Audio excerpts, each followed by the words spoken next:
ఈ దేశంలో 2011లో జనాభా లెక్కలు చేయడం జరిగింది. 2011లో చేసినటువంటి జనాభా లెక్కలలో మన తెలంగాణ ప్రాంతంలో 83 లక్షల ఇండ్లు అంటే 83 lakh హౌస్ హోల్డ్స్ ఉన్నాయని చెప్పింది. ఆనాడు వాళ్ళు చెప్పినటువంటి జనాభా కేంద్ర ప్రభుత్వం చేసిన జనాభా లెక్కల్లో 3,50,00,000 మంది జనాభా ఉందని చెప్పింది. ఏది 2011. 2014లో ఎప్పుడైతే తెలంగాణ రాష్ట్రం ఏర్పడ్డదో కేసీఆర్ గారు నిర్వహించినటువంటి సమగ్ర కుటుంబ సర్వే ఒకటే రోజులో చాలా పటిష్టంగా విదేశాలలో ఉన్న మన వాళ్ళని కూడా ఇంటికి రప్పించి చేసినటువంటి సర్వేలో వచ్చిన లెక్కలు ఏంటంటే 1,03,00,000 హౌస్ హోల్డ్స్ ఉన్నాయి మన దగ్గర. 1,03,00,000 హౌస్ హోల్డ్స్, 3,68,00,000 జనాభా అని ఆనాడు మనం అనుకున్నాం. అంటే కేవలం 4 ఏళ్లలో 2011లో పెట్టినటువంటి చేసిన లెక్కల నుంచి 2014లో చేసినటువంటి లెక్కలకే 20 లక్షల ఇండ్లు పెరిగినాయి ఆనాటికి.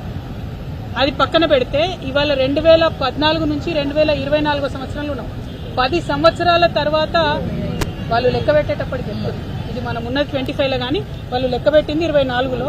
ఆ 24లో చేసినటువంటి లెక్కలో 10 ఏళ్ల తర్వాత చేసినటువంటి లెక్కలో కాంగ్రెస్ ప్రభుత్వం ఏం చెప్తుంది? 1,15,00,000 ఇండ్లు ఉన్నాయని చెప్తున్నది.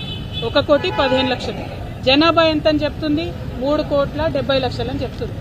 మనకు 11 నుంచి 14 వరకు చేసినటువంటి లెక్కలలోనే సంవత్సరానికి 6 లక్షల కుటుంబాలు పెరుగుకుంటూ పోయినాయి. ఆ లెక్కన చూసుకుంటే ఈ 10 ఏళ్లలో ఎన్ని ఇండ్లు పెరగాలి? కనీసం 60 లక్షల కుటుంబాలు పెరగాలి.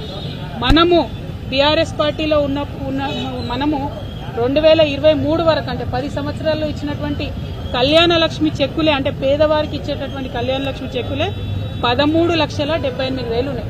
అంటే అట్లీస్ట్ కొత్తగా 13,78,000 మంది కుటుంబాలు క్రియేట్ అయినాయి. కానీ ఈ ప్రభుత్వం చెప్పే లెక్కలు ఎట్లున్నది? 12 లక్షలు కూడా పెరిగినాయని చెప్తలేదు. అంటే ఇది ఏ లెక్కన చూసినా కూడా జనాభా లెక్కల ప్రాతిపదిక చూసినా, సమగ్ర కుటుంబ సర్వే ద్వారా చూసినా, కళ్యాణ లక్ష్మి చెక్కుల ద్వారా చూసినా, ఇంకొక డేటా ఉంటుంది, నేషనల్ హెల్త్ మిషన్ అనే డేటా ఉంటుంది. వాళ్ళు 2 ఏళ్లకు ఒకసారి జనరల్గా దేశమంతా లెక్కలు తీస్తుంటారు, శాంపుల్ చేస్తారు. మొత్తం జనాభా లెక్కలు చేయరు, శాంపుల్ చేస్తారు. అది అథెంటిక్గా కేంద్ర ప్రభుత్వం డేటా. అందులో కూడా వాళ్ళు ఏం చెప్తారంటే 50 నుండి 52% బీసీలు ఉన్నారు తెలంగాణలో అని వాళ్ళు చెప్తుంటారు ప్రతి 2 ఏళ్ల కోసం. కానీ ఇవాళ ఈ ప్రభుత్వం ఏం చెప్తుంది?